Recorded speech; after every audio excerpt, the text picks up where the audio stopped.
Good morning, everyone. How are you all? Hope you all are doing well. So, kids, I'm here once again. So, this time मैं कोई grammar, कोई chapter या कोई GK लेके नहीं आई हूँ. एक स्टोरी लेके आई हूँ. आई थॉट कि बहुत जीके की पढ़ाई होगी, एकेडमिक्स हो गया, तो हम कुछ स्टोरीज़ वगैरह पढ़े सुने which would be quite interesting for you and for me as well. ठीक है. सो स्टोरीज़ में हम आज पढ़ेंगे ऐसे लाइक द गोल्ड मॉटर. एक छोटी सी स्टोरी है. It's a very nice and cute story and full of moral. Story से हमें कुछ सीखने को भी मिलेगा. तो पहले मैं आपको स्टोरी सुनाऊंगी, राइट. उसके बाद आप सोचना कि स्टोरी बेसिस में आपने स्टोरी से क्या सीखा, आपकी लर्निंग क्या हुई. अगर सोच पाए इट्स वेल एंड गुड, नहीं है तो श्योर स्टोरी के एंड में मैं आपको ज़रूर बताऊंगी कि इससे हमने क्या सीखा, right. So let's start with the story. The title of the story is the gold motor. Gold means gold हम बोलते हैं सोने को, और मोटर हम से बोलते हैं ओखली होती है, जो हिंदी में आपने पढ़ी होगी, ओ से ओखली, जिसमें हम मसाले, धान, चीज़ें कूटते हैं. पहले के ज़माने में होता था ना, बड़ी बड़ी ओखलियाँ होती थी.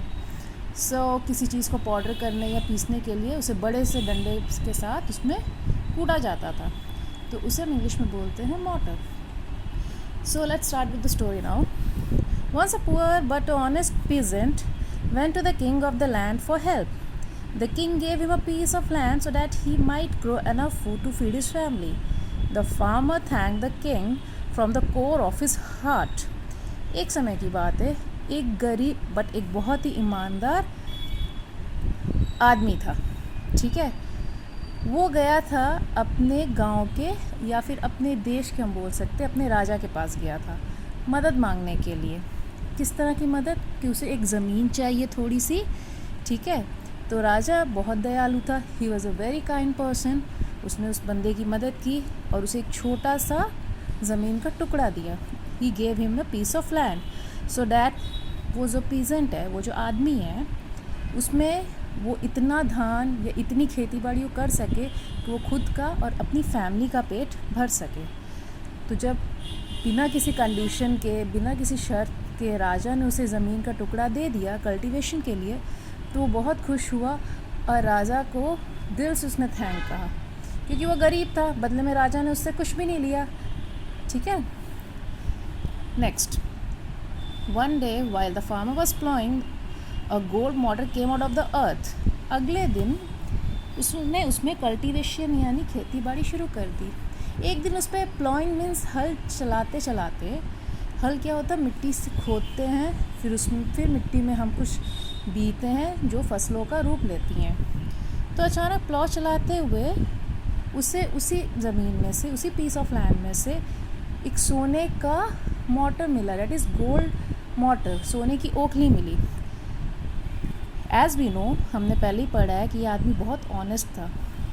Since he was a very honest man, he decided to take the gold bowl to the king.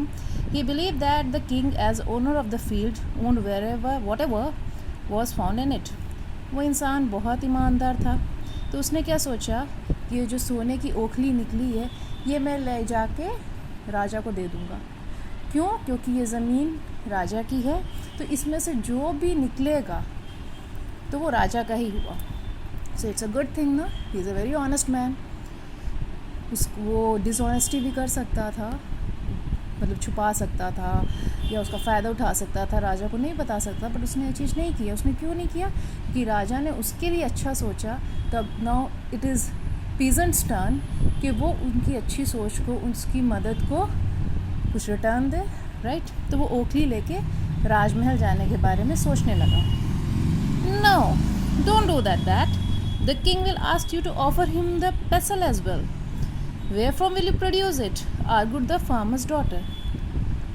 जब peasant को ज़मीन से ओखली मिली तो उसने अपनी फैमिली में ये बात बताई.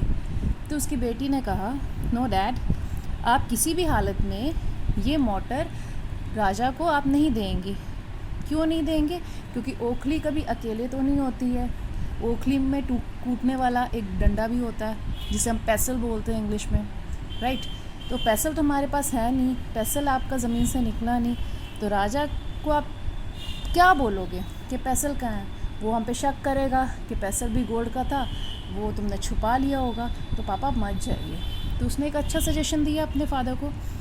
But paying no attention to his daughter's warning, the farmer said, how can king expect us to give him something which we don't have. उसने सोचा कि राजा ऐसा क्यों करेगा जिसने मेरी मदद की, और मुझे जो चीज़ मिली ही नहीं है मैं जाते साथ उन्हें बता दूंगा, तो मुझे उस चीज़ के लिए प्रेशर थोड़ी करेंगे। मैं पैसा तो मुझे मिला ही नहीं था, मुझे तो सिर्फ मोटर मिला है, और अगर पैसा मुझे मिला ही नहीं है तो मैं उन्हें कहाँ से दूंगा, ये बात उन्हें पता लग ही जाएगी। सो वो ईमानदार था, he was a very simple kind person, तो उसने बहुत सीधे तरीके से सोचा। ठीक है, सो ऐसे सोचते सोचते finally so the farmer got to the royal court, but unfortunately everything happened as his daughter had predicted. ये सोचते हुए वो राजमहल पहुंचा, लेकिन वहाँ जाके अनफॉर्चुनेटली वही हुआ जो किसान की बेटी ने उसे कहा था कि पापा मत जाइए। ठीक है, The king decided that the farmer had hidden the pestle which should have accompanied the mortar.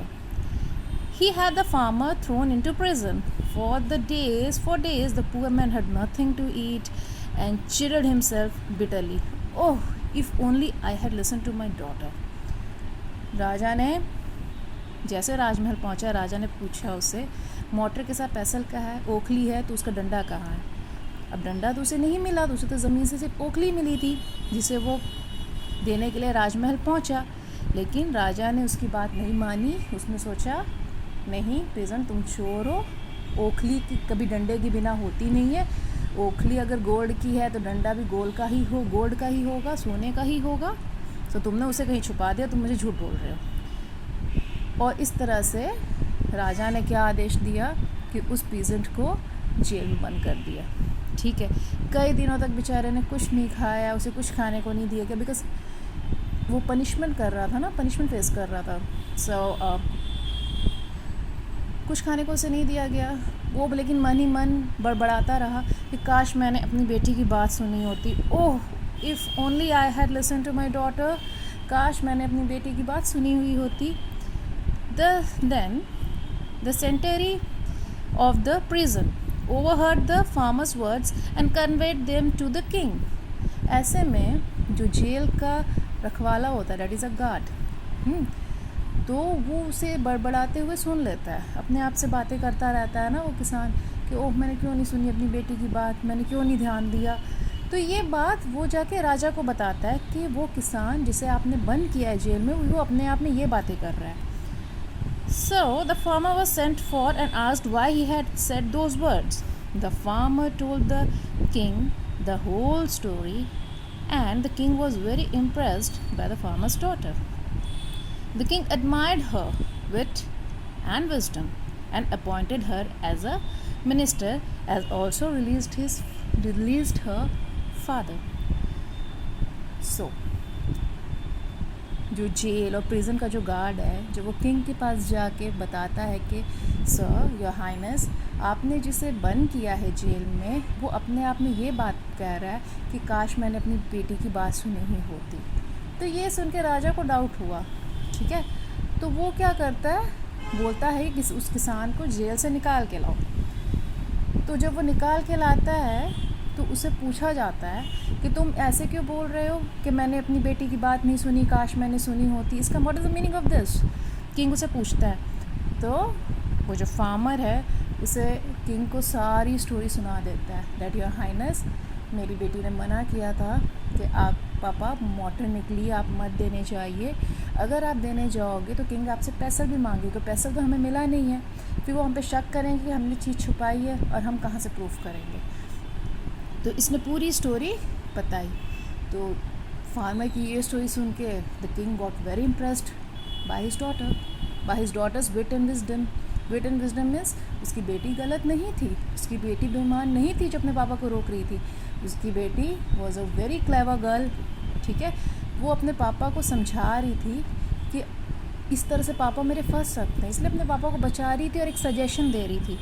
लेकिन farmer was a very simple kind man, सीधा सा आदमी था, उसने नहीं सुनी, वो चला गया। तो किंग बहुत इम्प्रेस हुआ फार्मर की बेटी से।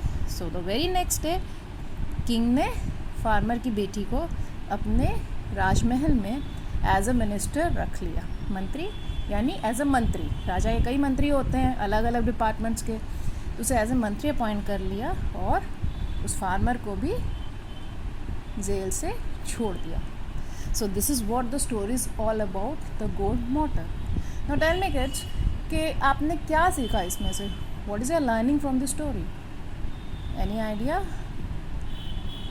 सी थिंग इज़, मैं आपको बताती हूँ, सीधा होना इज़ अ गुड, ऑनेस्टी रखना is very good, but honesty के साथ आपको अपना दिमाग भी यूज़ करना चाहिए, क्योंकि कई बार ईमानदार आदमी ही मुसीबत में फंस जाता है, या तो उसे कोई और फंसा देते हैं या वो खुद अपने सीधेपन की वजह से फंस जाता है। इसलिए दिल से ईमानदार रहो, लेकिन दिमाग से हमेशा क्लेवर रहो। हमेशा कोई भी स्टेप उठा के करना, भले आप क्लेवर है इसका मतलब ये नहीं है आप किसी के साथ बेईमानी कर रहे हो। क्लेवर इसलिए है कि ना आप किसी मुसीबत में हो ना अगला कोई मुसीबत में आए।